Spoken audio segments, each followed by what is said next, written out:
Zdravím vás, priatelia. Takže máme tu ďalšie videoko o motore Java 350 OHV.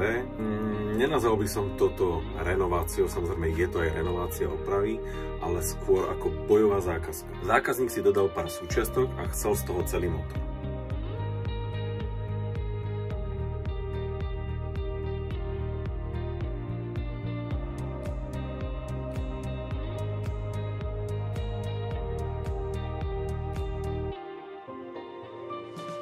Takže boli nám dodané kartre bez hlavného donca, prevodovka, dynamo, kryt rozvodov, bez donca zase rozvodové kolieska,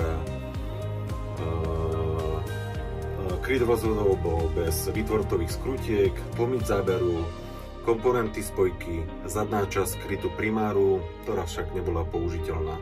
A to je asi tak všetko, čo nám bolo dodané.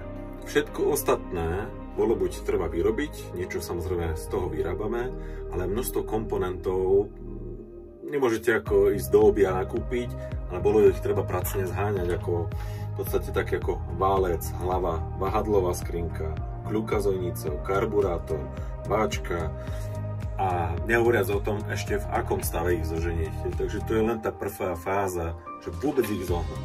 Keď je všetko zohnané a zgenerálkované, tak to skompletizovať, poskladať a na záver otestovať. Všetko funguje, prípadne doladiť a podobne. Takže na záver si pozrite skompletizovaný a funkčný motor, finálnu skúšku, studený štart motora, ako krásne beží. Takže ďakujem vám za pozornosť a vidíme sa aj na budúce. Majte sa.